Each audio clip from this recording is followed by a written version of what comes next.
nonprofits. We love all that stuff. We're a for-profit business.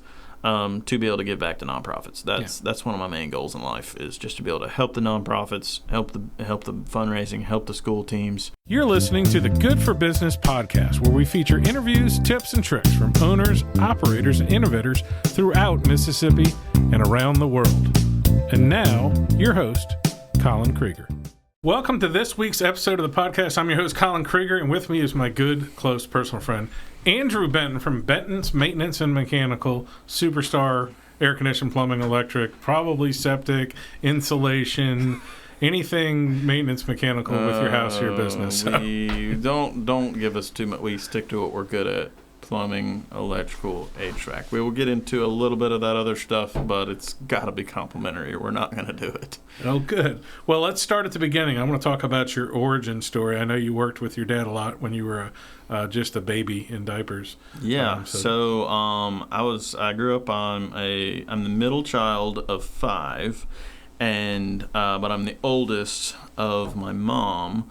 And so just kind of grew up it's in my blood to do this kind of stuff. So I got a grandpa that was just really, really super handy. My dad's super handy. All my dad's side of the family is just super, really handy. And so when I was a little kid, my dad would do handyman stuff and a lot of HVAC, a lot of plumbing, a lot of electrical. But I would go ride with him. I was just a tool toter since I was like 5 years old. And he didn't make any money on it. He did it to help people out. He made a little bit of money, but for the most part, he just did it to help people out. And he would, very hands-on with it. So rebuilt my first toilet, I think at probably age 8, and I was assembling ceiling fans at that point and putting in outlets and switches. And then when I got a little older, I had an aunt that lives in the Panhandle of Florida, and at that point she had around 75 rental houses, and I would go stay the summers with her, and we did every single thing you could think of on the rental houses, from painting to roofing to, cleaning them and appliance repairs and everything. We did everything. And so I spent a lot of summers down there, and I just fell in love with, doing this kind of stuff at a really young age. So that was your summer camp? Was going to work on rentals? That was my summer camp, yeah. I'd stay there for almost a month down there with her during the summer, and I was homeschooled, so I could kind of go in the summer. Sometimes I went in the school year, just kind of would get a month break. And yeah, she's a workaholic. We just worked all the time, and we did literally every single thing on a rental house you could think of. And so yeah, it was that was my summer break. I worked on my summer break. So growing up in high school, because you were homeschooled, I know you said you were both the valedictorian and last in your class. Yeah, last in my class, first in my class, valedictorian. Yeah, I got a really flexible schedule with that. I'd actually get done with most of my schoolwork at around lunchtime, and then around 13, I started working full-time, or almost full-time. It was like 30 hours a week. And I was actually a janitor. My first job in high school was a janitor, and so I got really good at cleaning up behind myself and cleaning bathrooms. And I fell in love with, I guess, dirty, nasty things at that point, because public bathrooms are pretty rough. But I got really good at cleaning up things. And where was that? Was that a church? That was at a Reformed Theological Seminary in Jackson. So we were in the hood in Jackson, and but it was a really cool place. I had some really good bosses there. My dad actually was the maintenance director at the school, and then so I hopped on as a janitor. He couldn't hire me because I'm working with sharp, pointy things at 13 and 14, but I worked there in the janitorial department, and just got really good at cleaning stuff, and I loved that job. It was actually a cool job. It was cool ministry too, because it was a lot of cool stuff going on there it's a Baptist college, or it's a Presbyterian college, so they teach people how to be ministers and stuff like that. So that was pretty neat. That's pretty groovy. So where do you go from there? Let's see. So I worked there until I needed a full-time job, and my first full-time job was I was at a restaurant. I actually started working at a restaurant. It was called Nolan's Grill. And so it was a New Orleans flair restaurant, real small place. Used to be a Baskin Robbins, actually. And then they converted it to a restaurant, and it probably had like 50 seats, maybe 60 seats.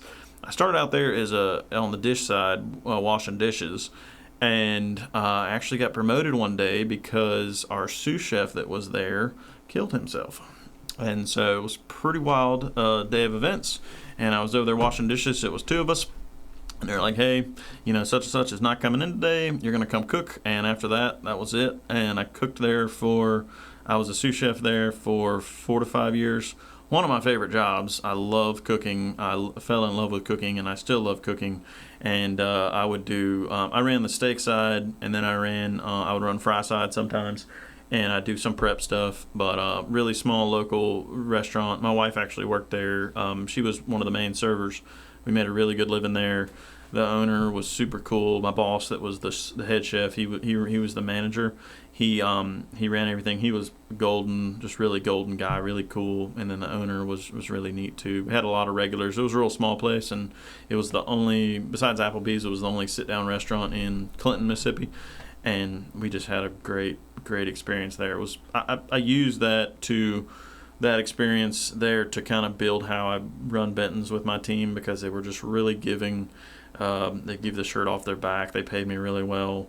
A lot of really cool benefits. Got to eat. I ate a lot of ribeyes, and it was a free. I get a free meal a shift, and so every once in a while I'd get a ribeye, and then real cool fresh fish and stuff like that. So fell in love with cooking. Doing that. So were you still doing cleaning and working on stuff on the side? I was not doing that. I did that. I kind of did that for a little bit together, but then it got too much, and I just did the cooking full time. And while I was still in high school, and then I dual enrolled. I started dual enrolling when I was like 16 at the Hines Community College down there in Raymond, Mississippi. And so I started doing, got all the prereqs done for an associate's, all the maths and comps and all that kind of stuff, and the sciences. I did that, and then as soon as I got done with high school, I went straight into the HVAC program at Hines Community College down there, and it was a killer program. It was a 2-year associates, and I started that right out of high school. As soon as I hopped on there, I hopped on with a air conditioning company there in Jackson. It was called Dent Air Conditioning, 60-year-old company. They were a carrier dealer, and they had a plumbing, electrical, and HVAC department. So when I was there, I was in school at the same time, got a lot of hands-on experience. And at that department, once they figured out I could do all 3 of the trades, they just kind of passed me around. So I was like, if we were slow on one department, I'd go work on the plumbing, work with the plumbers, or I'd go work with the electricians, or I'd go work with the HVAC guys. I was primarily HVAC because that was the degree that I was in. But they kind of passed me around. So I worked there for 3 to 4 years, moved my way up there, worked 3 to 4 years, and then I worked at the restaurant too. Worked both of those and school at the same time, so I had 3 jobs most of the time, or two to 3 jobs, and then I do a little bit of work on the side for myself while I was doing all that. But yeah, that was a really good job too. That was a lot of good experience. I got to sit down and ride with really old seasoned techs that they were on top of their game. We were a really, really white glove company. Like, we were one of the higher end companies in Jackson. We worked in all the old neighborhoods and all the old money that was there. We had really cool experiences doing that, working on really old houses, which was neat. But I had some really good mentors there that just took the time with me and got me ready. In 6 months, I was there riding with other techs, and then they let me out on my own. And it was probably a bad decision at first. I was only been doing this officially for 6 months, but I did really good. I started out just doing filters, changing filters, washing units. And had some really good customers there too. I never brought my own lunch. They would always make me lunch. Really cool older ladies that would make me lunch. It was really cool. So I worked there for 3 to 4 years, I guess. And then that's how that went. How do you end up in Columbus, Mississippi then? So I kind of go back a little bit, actually. I need to go back. So I started dating my now wife when I was 13. Never had another girlfriend, so she was my first girlfriend. I was her first boyfriend, and we dated all the way through high school. Made one bad decision in high school. We broke up for a little bit, and then we got back together. And so she was born to be a nurse. So her grandma was a nurse, her mom was a nurse, and so she applied to MUW, the women's school, for nursing. She got accepted. We got married when we were 19. Like I said, we were both working at that restaurant. We got married at 19. lived in a camper actually for a year. We've lived in a camper for way more than we wanted to. So we lived in a camper for like 2 years. Our camper we went through a tornado in the camper. That was pretty exciting. And then she got accepted to the W. So we plan on moving up here. We went and found a house. We actually found a house on 10th Street North, older duplex, really cool old duplex. We got a really good deal on it. And so we moved up here when we were 19, 20-ish, right around in there. And that got us to Columbus, and she started going to the W. I started I went to transferred from Hines, finished my HVAC degree. Then I started a business degree at Hines, and then I continued it at EMCC. And then I tried to go over to state. I could not get through calculus. Calculus whooped my butt. And so I stepped back, and we actually sat down at Applebee's, and we were like, hey, what do you want to do with your life? And I was like, well, I kind of like maybe having my own business. And so engineering is what I was originally in. And I transitioned to business, and I was like, well, we live right around the corner from the W, so I'm going to go to the W. And so I went to the W, got a killer degree. The W has a great business program, really small classes, really awesome teachers, really good advisors. I still text them and email them here and there when I need good employees, because I know they're going to spit out a good product.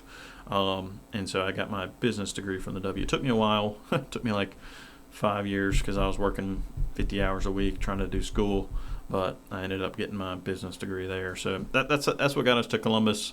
We fell in love with Columbus. We fell in love with downtown, and we fell in love with Columbus, and we really have enjoyed our time here in Columbus. So. Well, good. And so the first time I ran into you, I think you'd started the air conditioning deal, mm-hmm. and you came to B&I maybe. I'm not sure. I know you sponsored one of the events at my house. That's right. I've seen that from we hung out. Yeah, we hung out when I think it was it Christmas or a crawfish boil? I can't remember. I don't know. It was one of the events. Yeah. We sponsored an event, and then I started doing that. So I worked at Harvey's for a year. Worked my way up to a manager there. At one point, I was working at Harvey's, Golden Horn, youth minister at my church, and then doing school full time, like 14 hours. That was wild. While I was trying to put Allie through school, because the nursing school at the W is very intense, and she's super smart as a whip, but I had to put her through school.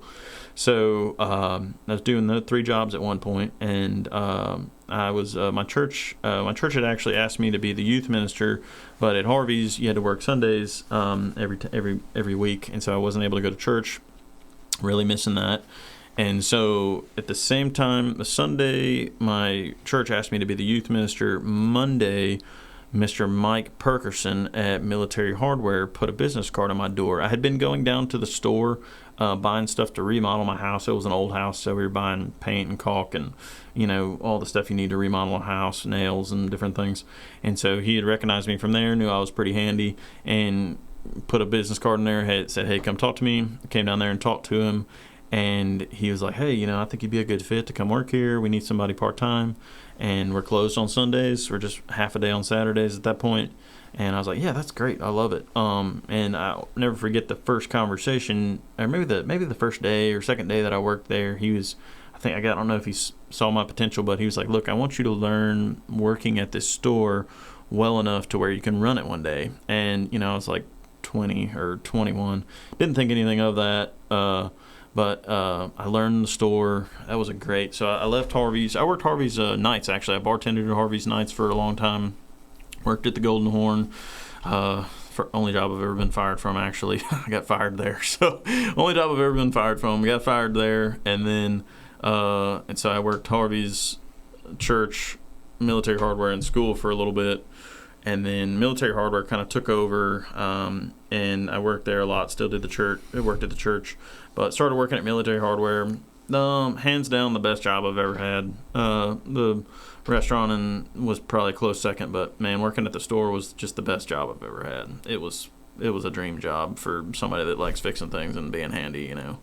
Really tons of good community stuff was happening there, still is happening there.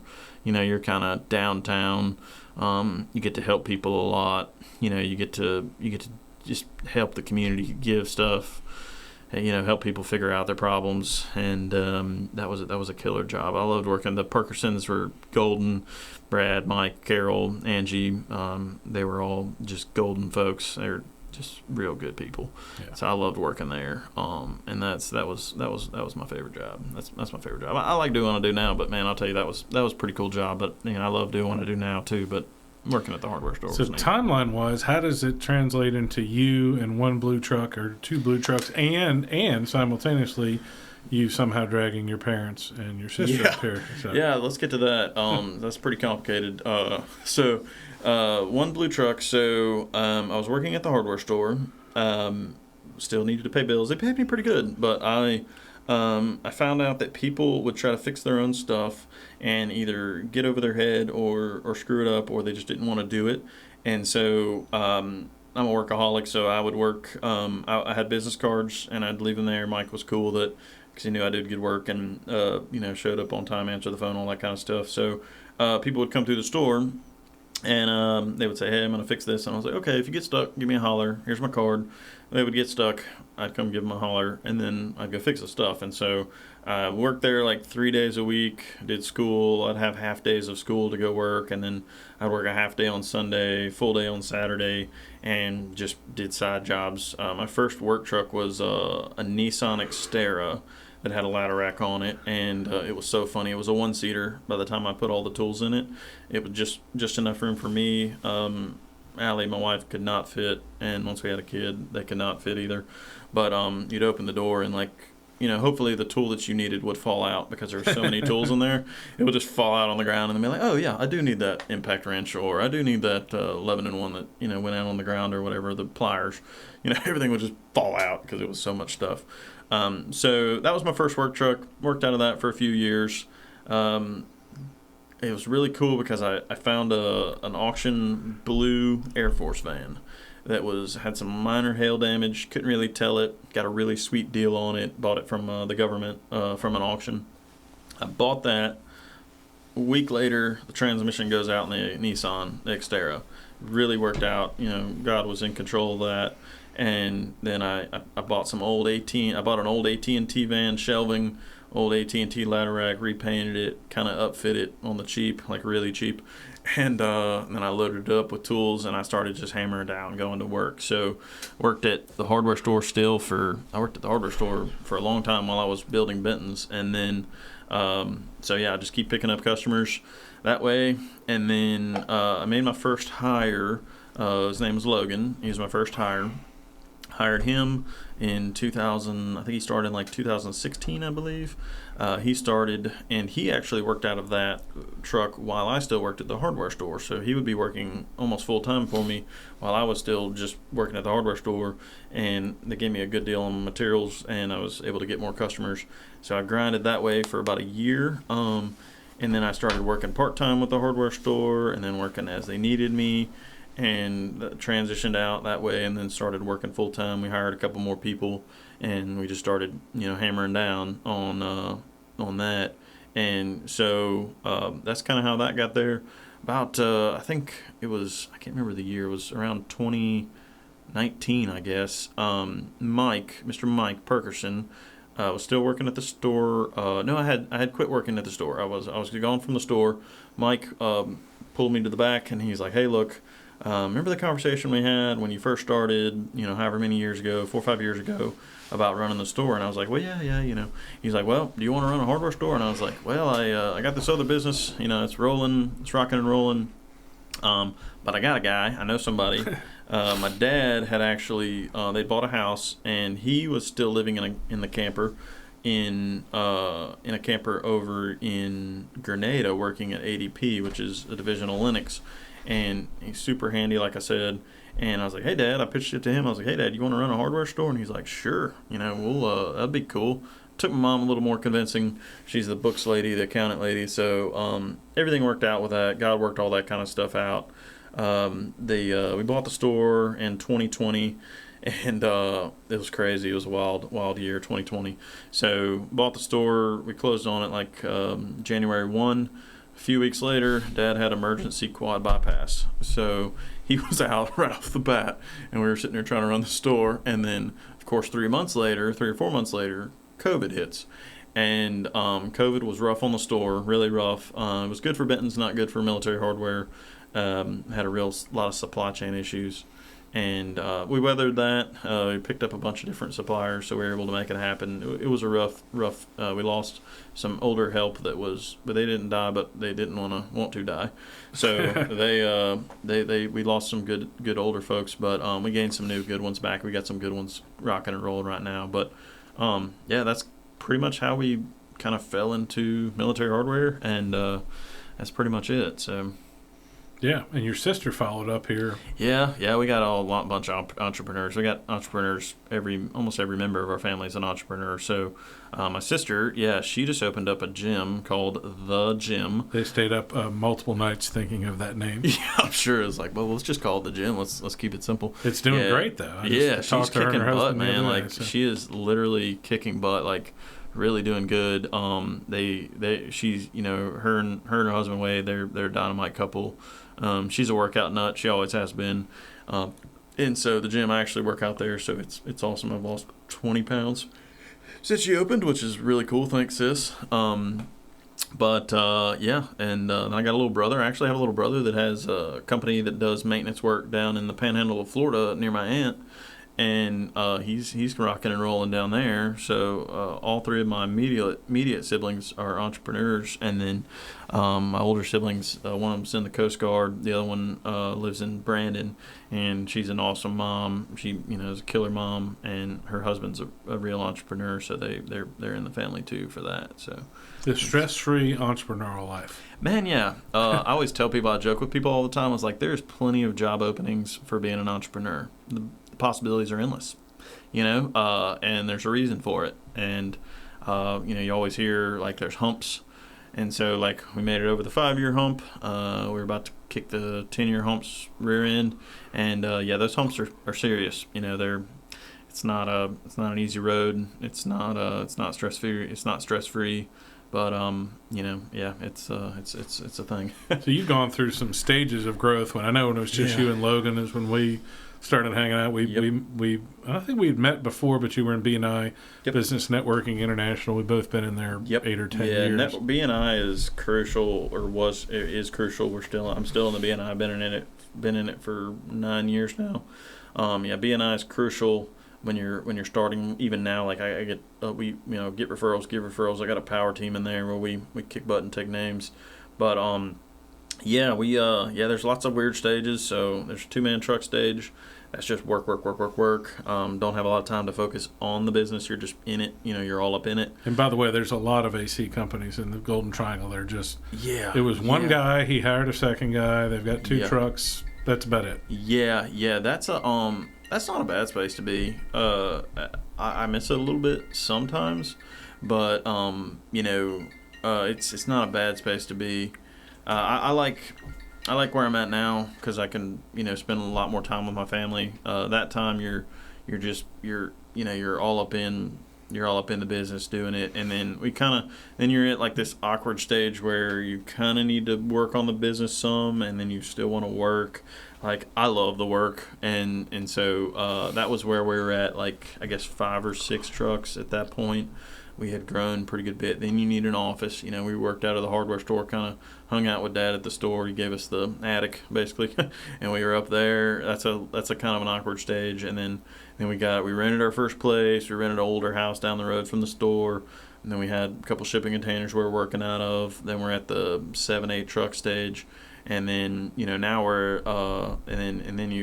and then you start getting to where you get to where you really do need to be in the office. You do need to be the CEO. You don't need to be in the truck as much, but you really want to, and that's hard. Like ripping me from there was bad. It's hard to let go of anything else when you're the guy and you're used to doing it. I just love it, man. It's not even like letting it go or worrying about other people's quality or anything like that. I love getting my hands dirty. Like we were talking out there in the lobby about. I like getting poo on my hands, which is weird.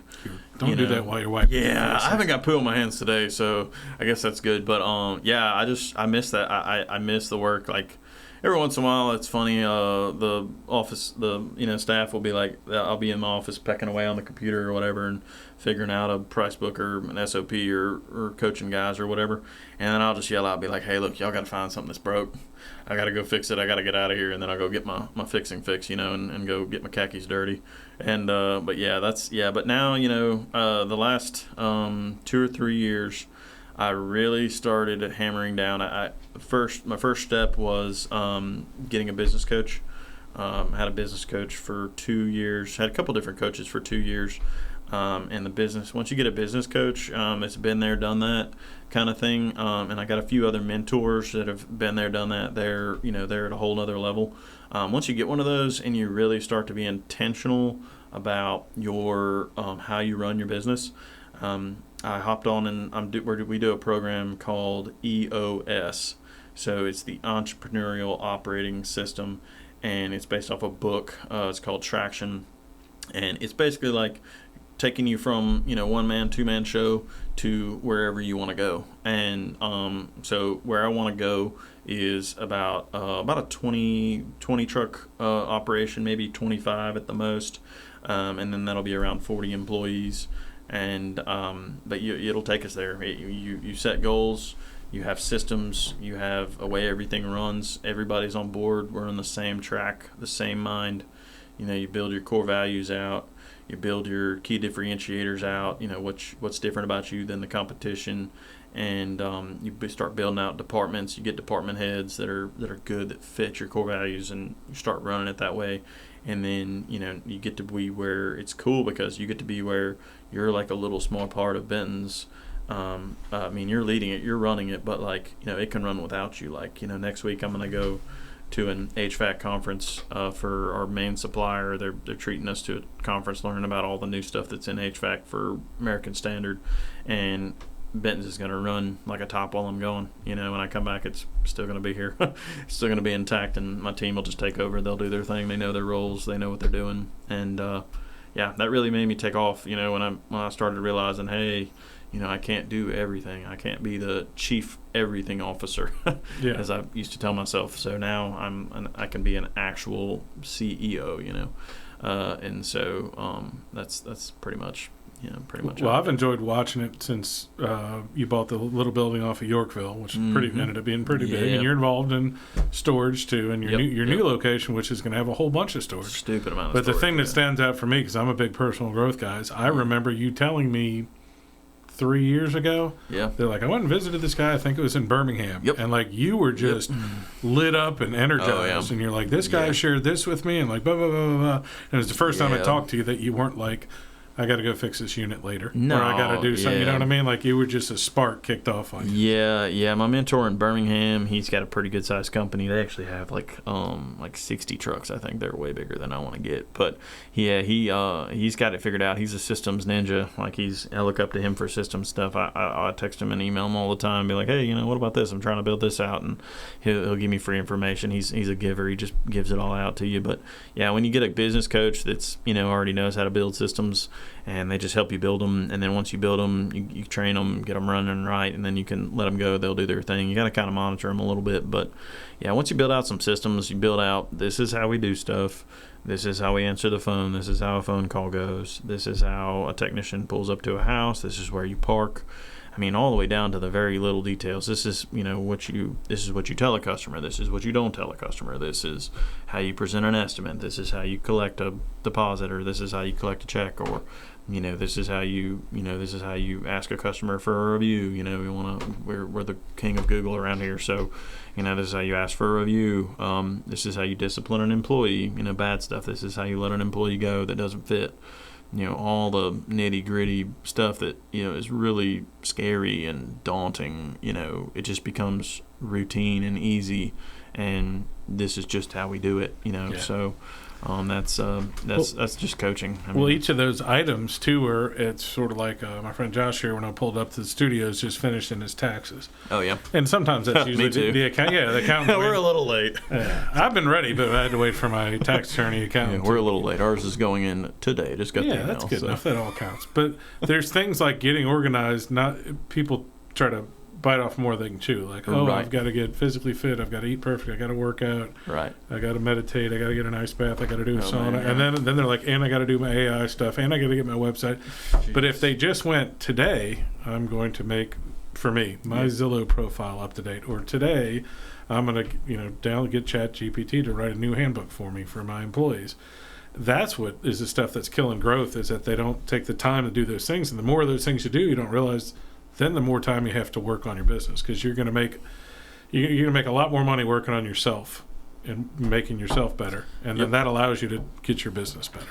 Yeah. I had kind of let the personal, like, to your point, I had got Benton's really, really in a good spot. And then this year, my sister inspired me, actually, because I was having some health issues, stress-related, weight-related. And I started really hammering down on personal health, personal growth, making sure I see a doctor regularly. I was just scared to death of those guys. And then, going to the gym regularly, eating healthier, cutting out sugar, completely cutting out alcohol, all that kind of good stuff. Really started working, good quiet time with the Lord in the mornings, first thing, and all that kind of stuff just really, really makes a difference. And it's really helped me a lot this year. I've really focused in on that, and I'd kind of let that go because I was doing Benton's, I was getting Benton's right, getting Benton's working. Andrew was failing. I was falling off, so that's been really cool this year. I've been really hammering down on that. That's been really cool. And then once Benton's got good, then family life got a whole lot better. Once Benton's could run itself, I wasn't having to work all the time. I got 3 kids that I love. They're going to be future entrepreneurs. I can already see it. And then, making sure you spend time with your wife, you love on her and stuff like that. So once Benton's got good, then I was able to do a lot of that stuff.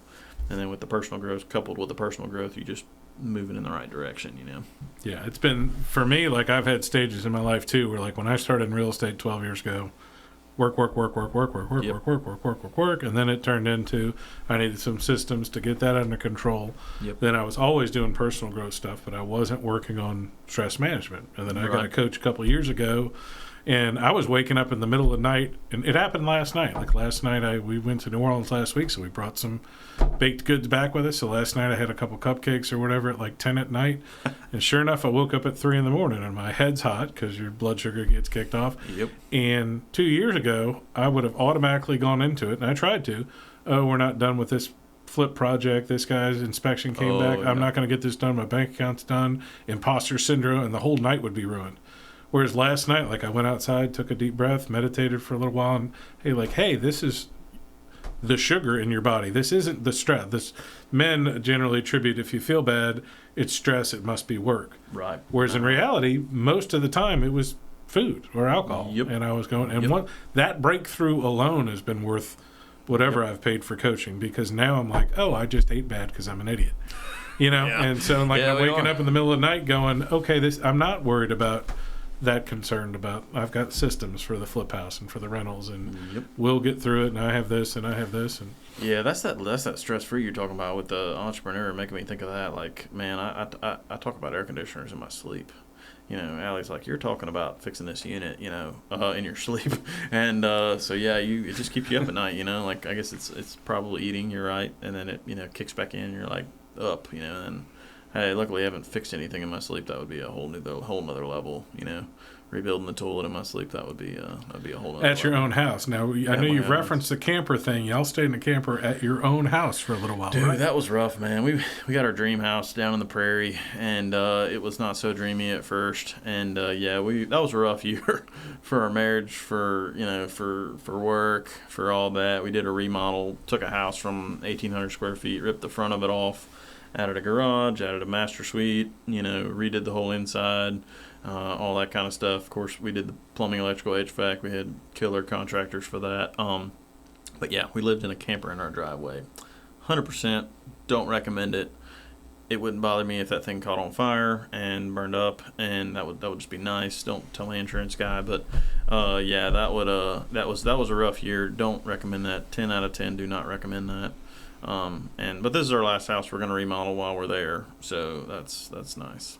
You could do a stick-built house next time. Right. And that's funny. People don't realize the entrepreneur where they see a successful business. They see, he's got a whole bunch of trucks, a whole bunch of stuff. And he probably goes home to a mansion, but you never know what other people are going through. You have no idea what people are dealing with when they get home. Yeah, it's man, the persona, like, talking about that, like, they just think, I guess they think that we drive Lamborghinis and, and we got this Taj Mahal. I mean, my house it's a 4-bedroom, but it's not ridiculous. We're pretty moderate about it. But yeah, I drive a work truck. I drive a Ford. I used to drive a little Maverick. If y'all see my little Maverick around town, that's like squatted because there's so much stuff in it. Little blue Maverick. And then now I'm in a Ford, an F-150 that's like 6 years old. We don't have the nice fancy things. Like I put a lot back into my business. I put stuff into the community first. I get the scraps basically, and that's people, the persona of that, just business owners, you're just making millions and millions of dollars. It's just not true. I reference all the most successful, like especially restaurateurs, but Doug's at Zachary's 6 days a week, and the Hucks are at Huckabee. John Bean and his son were running the kitchen during COVID at Harvey's. Mr. John's always at John. And these guys, all those people, they're not driving Maseratis and stuff. They're working hard. There's a few, there's a rare few that just rocket off and take off and they're making millions in here and there. But like in Columbus, Mississippi, like when we give you a check for like a sponsorship or something like that's it's a pretty serious deal. Like you should really take that serious. We're not making ridiculous. Just because I'm on a billboard doesn't mean I'm like a massive celebrity. Yeah, well, especially when you have you're only as good as your last 3 months when you have employees, is what I say. Like you slow down. Yeah. Like I slow down, I have to, go kill it, hunt something, kill it, bring it home. But you got to do that for 30 people. Yeah, I got all those people that are dependent on me to bring in a paycheck for them. And it gets slow. We got an odd week. We have a little or something like that. It makes a big difference. Like my guys they know that like, hey, the work that they're doing today is paying their paycheck. And it's a lot. It's a lot of stress having to hold on to that many families that are dependent on you to keep them employed and keep them paycheck, keep them busy. And so this year's kind of funny. It's a little bit of a funny year. We've had lots of ups and downs. I've been through everything with COVID and with the regime changes and the going back and forth and stuff. So it's it's kind of a funky year this year. Now the government's shut down, so that's a whole nother thing. Yeah, it's affected our area. PACCAR's laid off a whole bunch of people. The Air Force Base, half the base isn't there. So the military people aren't working, but the civilians on base are. Right. The military people are working and not getting, some of them not getting paid, and the civilians are all off. Yeah. And every time that goes, the further it goes closer to a month, it pushes. Everything's trickle up for me, and real like there's not a lot, like you said, not a lot of billionaires here who are doing stuff. So a lot of our stuff is like, if the blue collar people aren't working, they'll just put up at this time of year. They'll be like, well, if the air conditioning's bad, I'm gonna wait. Yep. Yeah, we get that a lot. Like we get where we'll try to always do the best repair, but like we can offer all the way down to just a Band-Aid patch. Hey, you really do need a new AC, but we're going to put everything we can into it to try to get this one running, and sometimes that works, sometimes it doesn't. But yeah, we've had a lot of people just doing patch repairs this year. I can really feel it. Or they finance a new AC, which we got options all the way down to no credit at all, so we can really help people out with that. But we try to do the best repair. Like we do it the best way that we know how to do it, and but we can do just bare minimum, patch it up, throw a clamp on it, hold it together, get the electrical where it's safe, or the the plumbing or gas or whatever. We don't, some of the stuff we got a zero tolerance, we only do it a certain way. But like some of the stuff where it's just not life or death, or it's not going to be majorly detrimental to the house or business, we'll tell them up front. We're like, hey, this will get you going. This will get you going, and we've been doing a lot of get you goings this year. So yeah. My main index, other than how many houses are sold, are like my rentals. When I have like right now, half of mine are either behind, or kind of slipping behind on payments, or moving out. And I've had two that went to move out and then called back, and they're like, I can't find anything.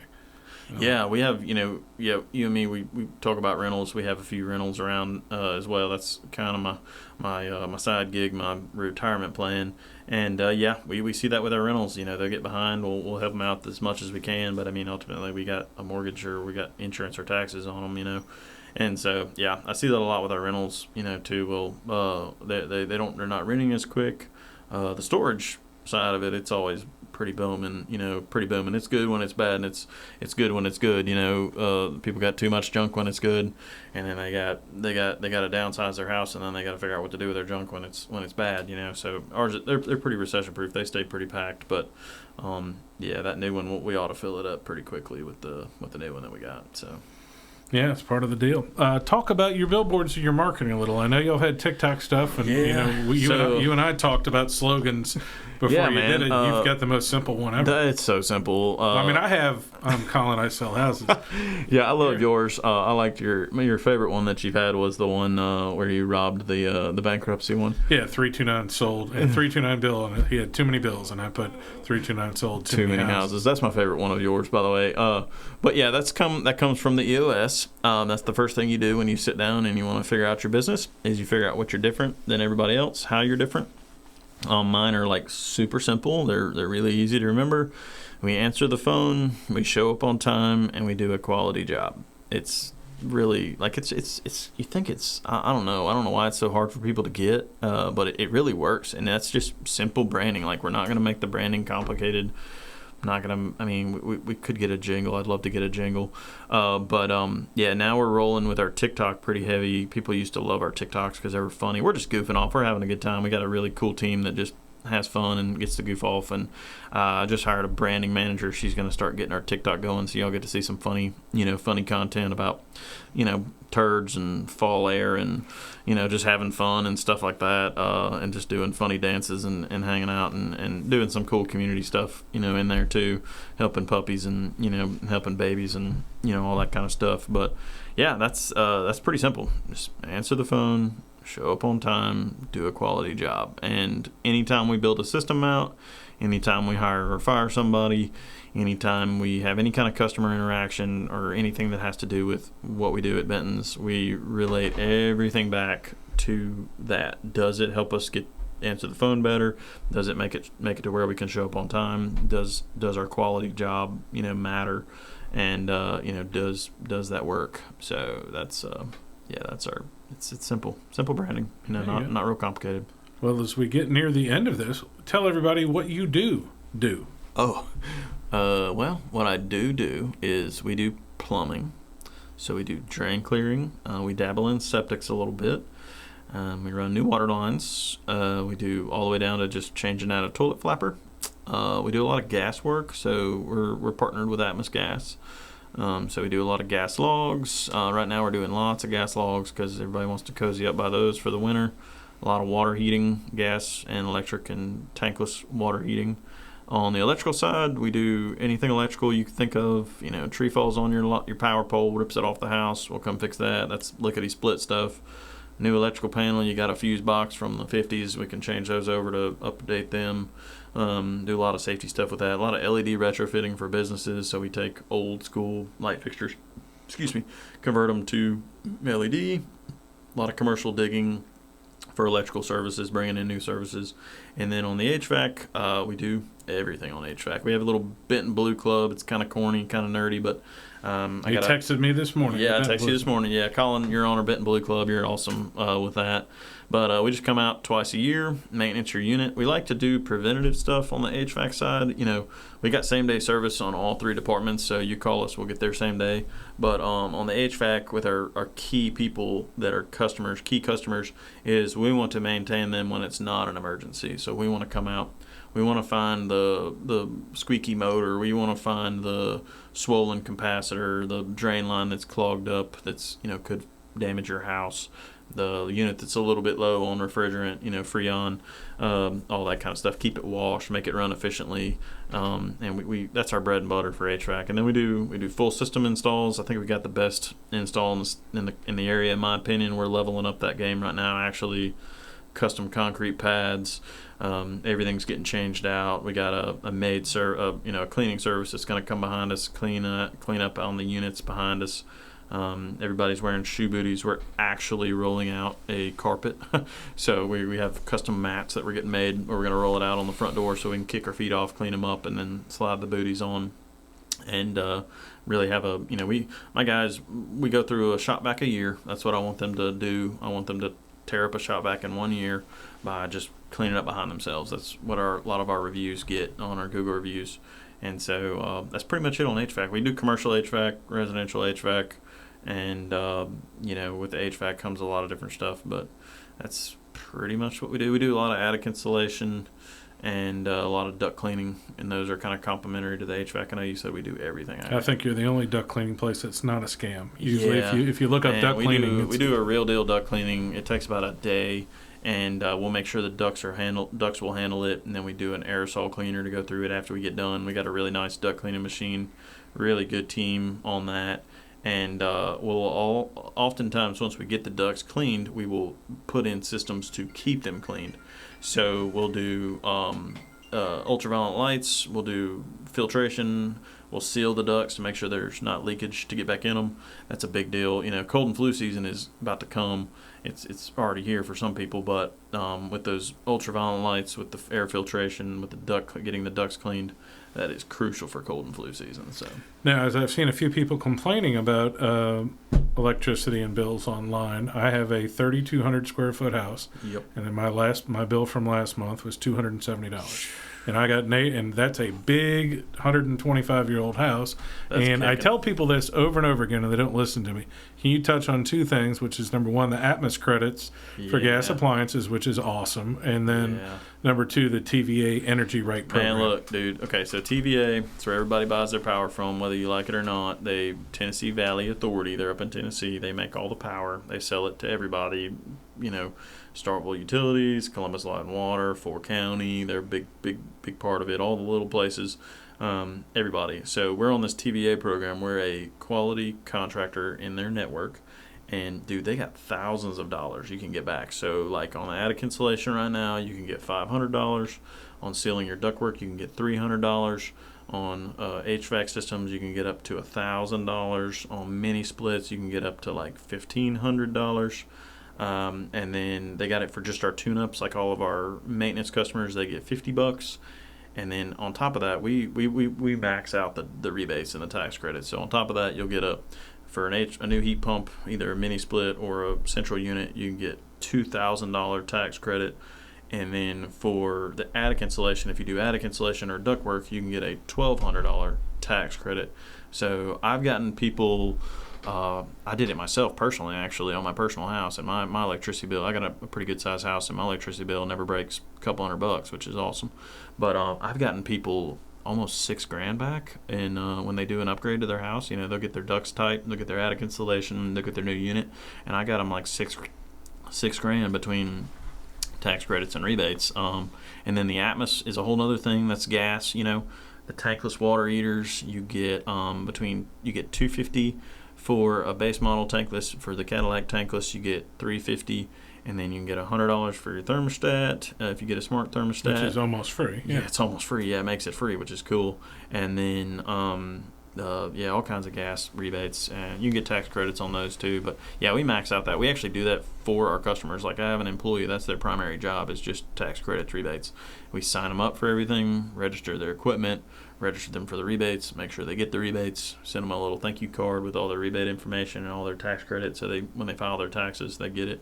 So yeah, I did it at my house twice. I did it for one system on one side 1 year, and then the next year I did the other system, and I got both tax credit and rebate. I got about $8,000 at the end of the day. And the TVA Energy Right program, you get your check in a couple weeks. Yeah, it's not a quick, huge man. process. Yeah, it may be a month, just depending on how backed up they are. I can tell people with old houses, I am an expert on energy efficiency. I mean, the last thing you need to do is your windows. Everybody's like window. Windows, they're important, but they're the last thing. You can hit it right. You can hit it hard with the attic insulation. Attic insulation is a really quick return on investment. Also sealing. They caulk and seal under the house and where the holes go in the attic. And heat and cooling's going up and down. That solves such a big problem. Yeah, the air sealing is huge. The attic insulation is the second biggest thing.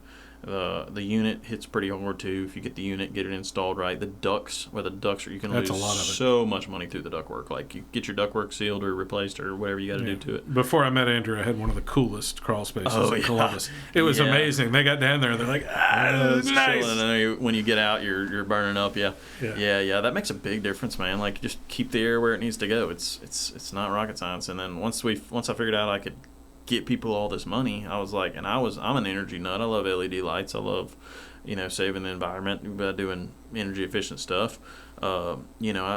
It was a no-brainer. It lined up really good with us. So yeah, with the TVA energy program, you can use them on your rentals too. And I know some of the Atmos ones are different whether they're commercial or not. But the TVA energy one is. All my rental houses get high efficiency units. They're a little bit more, and then I get the money and the tax credits and all that, and then that matters on your rental. You'll get your money back from the rent if you have a tankless. Yeah, look, I go to the TVA meetings twice a year normally. And what they're talking about is pretty serious. Like, we really need to hammer down because the grid is getting overloaded. Yeah, because of AI and stuff. When they're turning the grid off, it is because it's about to blow up, like literally not work. Yeah. And when they did a few years ago, they shut it off in the middle of an ice storm, and it got serious fast. And so we're just trying to do our part to lower the energy consumption in the area, and keep it down to where it can handle it, because it'll get to where it can't handle it, and then we'll be doing lots of blackouts. And I guess I forgot we do generators. Yeah, I was about to say that about generators. Dang, generators. You I can tell one thing that you do not work on. Do you work on hot water heaters? Oh man, we love some good hot water heaters. Yeah, but no, we don't work on hot water heaters. We work on water heaters that heat water to be hot. So water heaters. But yeah, I thought about that on generators. Yeah, power outages sell generators. We do a lot of Generac. We're Generac certified dealer, and the generators are sweet. They're nice. It's a luxury item, but when the power goes out, it's not a luxury item. 20 years ago and 5 weeks ago, while I stayed in a house with no air conditioner heat in Meridian, Mississippi for 4 or 5 days at 100 degrees. Yeah, no, rough. I could use it. We didn't have one. We had a portable when we came through Katrina. We had a portable, and it was it did it. It kept the food cold. We had a little window unit, and it was all right. But yeah, it was not fun. Yeah. Yeah, and you think you can if it happens for 2 days, I'll just leave, and you a lot of times can't leave. Where are you gonna go? Yeah, when it's bad, especially with the ice storm. We couldn't go anywhere in the ice storm. We had a couple trucks on the road that were 4-wheel drive, knocking stuff out with plumbing and HVAC, but. Yeah, we were stuck at our house, and our last ice storm, y'all came and brought me a gas heater. My wife and kids abandoned me and went to the mother-in-law's house. Nice, yeah. Well, your mother-in-law's got good heating in there too. Nah, she's got a nice spot. So yeah. Well, good deal, man. I appreciate you coming today. How do they get in touch with y'all? I keep giving out your personal cell phone still. But. Don't do that, Colin. I got a family life, brother. So it's 662-657-2583. So 2583 is actually blue because we're obsessed with the color blue. Yeah, but you can also book us online. Super easy. Go to our website. It's bentonsinc.com. You can book us online. You can book us on Facebook directly, where it's the same thing. Takes us to the website. You can book it online. You can text that 662-657 blue. You can text that number. You can book us that way. It's easy to get up with us, I promise. Like I got 3 people that answer the phone. I'm so serious about my phone answering. We just hired another one because we get 100 plus calls a day, and we're not going to miss them, and we're going to call them back. And so my people are serious about the phone. But yeah, that's the best way. You could call us, text us, email. Email if you want to email it. It's info@bentonsinc.com, and then book us on. Y'all are pretty easy to find. If you type in Benton's if you can't, if I hear that, like, that is a national emergency. If I hear like customers say, "Well, I couldn't get up with you," I was like, "Whoa, what now? What?" Like, I assumed it was a robot texting me about all my appointments, and then I asked them something. They called. They're like, "No, Mr. Colin." Like, I'm like, "Okay." Yeah, we monitor all that stuff. Yeah. We're serious about our customer communication. It's real serious. Well, I thank you. I'm not going to brag on you too much as we go out of the door, but I don't think there's anybody else in your field that does nearly as much as y'all do with the community. Bank First is the only one that comes close, and they're a giant bank. And I know every month y'all have a project. Yeah, we're going to hammer down on that this year. I got busy. I got busy, and so I hired Caitlin. She's going to be doing all of our fun stuff. She gets to do all the fun stuff. I'm really jealous, actually. But we're doing a project a month. We're looking to sponsor sports teams. Do fundraisers, all that kind of stuff. We, nonprofits. We love all that stuff. We're a for-profit business. to be able to give back to nonprofits. That's one of my main goals in life, is just to be able to help the nonprofits, help the fundraising, help the school teams. We're giving, we want to be on every single school billboard, the school banner, helping the sports boosters. That's our branding. That's what we want to market.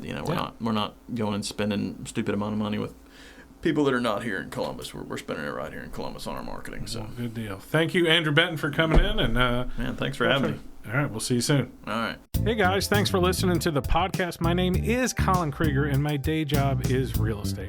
If you're looking to buy or sell, I'd love to talk to you. Or if you just want to sit and talk real estate in a no pressure situation, I'd love to help you. I work with RE/MAX Partners in Starkville, Columbus, and West Point, Mississippi. I can help you find an agent anywhere in Mississippi or anywhere in the country. Just reach out to our office at 662-327-7705 or find me anywhere when you type in 662-329-SOLD.